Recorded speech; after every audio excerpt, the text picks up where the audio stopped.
রহমতুল্লাহি ওয়া বারাকাতুহু। ইন্নাল হামদুলিল্লাহ আসসালাতু ওয়াসসালামু আলা রাসূলিল কারীম। গণমানুষের সংগঠন বাংলাদেশ জামায়াত ইসলামী কেন্দ্রের কর্মসূচির অংশ হিসাবে ময়মনসিংহ জেলা এবং মহানগরী কর্তৃক আয়োজিত আমাদের আজকের এই মানববন্ধন। সম্মানিত ভাইয়েরা, আজকে কেন আমরা রাজপথে দাঁড়িয়েছি? 5 তারিখের পর থেকে তো আর রাজপথে দাঁড়ানোর কথা ছিল না। কেন আমরা বারবার রাজপথে আসছি সেটা আমাদের এই ইন্টারিম গভর্নমেন্টকে বুঝতে হবে। আমরা মানুষের অধিকারের কথার জন্য আসতেছি। 5 তারিখে যে জন্য ছাত্র জনতা জীবন দিয়েছে, সে জীবন দেওয়া বাস্তবায়ন না হওয়ার ইঙ্গিত আমাদের কাছে আছে। তার জন্য আমরা বারবার জনগণের হয়ে রাজপথে আসতেছি। আমাদের কাছে যে সংলাপ হয়েছে, যে জাতীয় সংলাপ হলো, এই সংলাপে আমাদের দেশের রাজনৈতিক নেতৃবৃন্দ একমত হতে পারলেন না।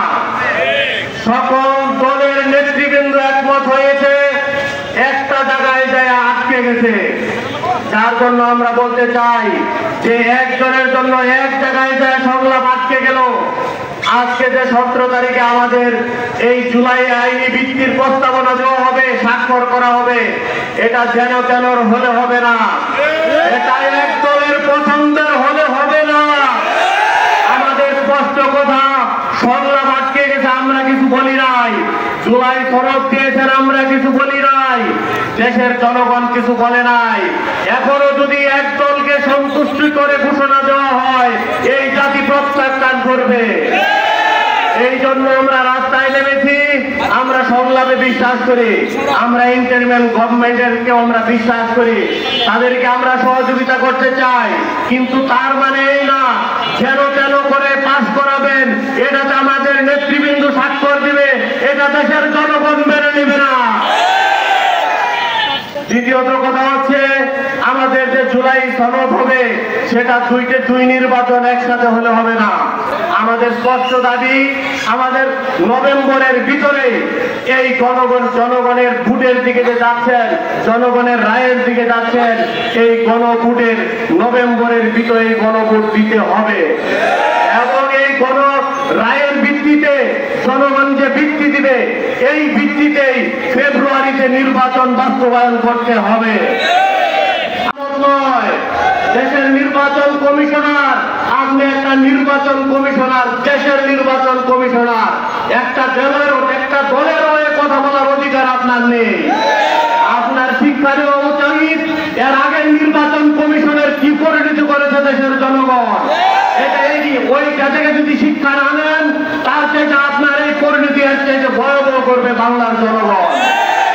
ইন্টারিম গভর্নমেন্টের প্রতি আমাদের অনুরোধ থাকবে, আমাদের আজকের এই দাবি থাকবে, জামাত যে 5 দফা দাবি দিয়েছে, এই প্রত্যেকটা দাবি হচ্ছে যৌক্তিক দাবি।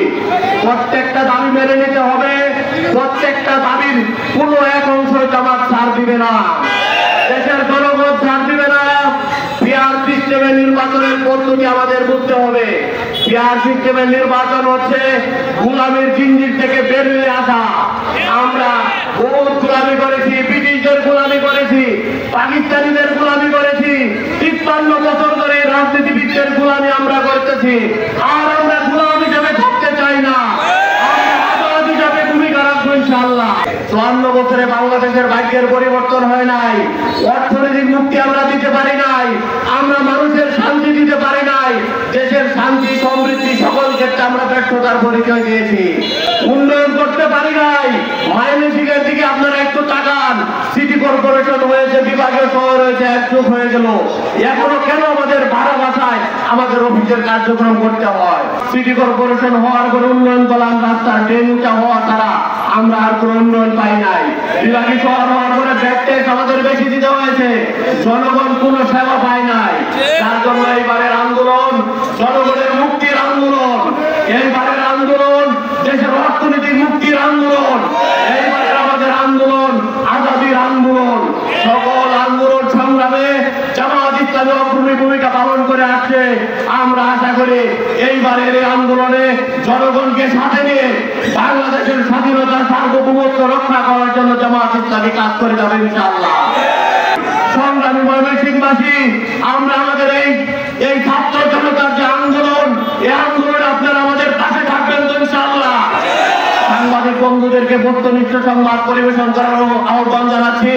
দেশের স্বাধীনতা সার্বভৌমত্বের ক্ষেত্রে সাংবাদিক ভাইয়েরা যে ভূমিকা রেখে আসছেন, 24-এর আন্দোলনে সাংবাদিক ভাইয়েরা যে ভূমিকা রেখে আসছেন, সামনের দিনে বাংলাদেশের স্বাধীনতা সার্বভৌমত্ব রক্ষায় অতন্ত্র গভীর ভূমিকা জামাত ইসলামীর সাথে থেকে সাংবাদিক বন্ধুরা আমাদের সাথে ভূমিকা রাখবেন, এই আশাবাদ ব্যক্ত করে সকলকে ধন্যবাদ জানিয়ে আমাদের এই কর্মসূচি আমরা শেষ করতেছি।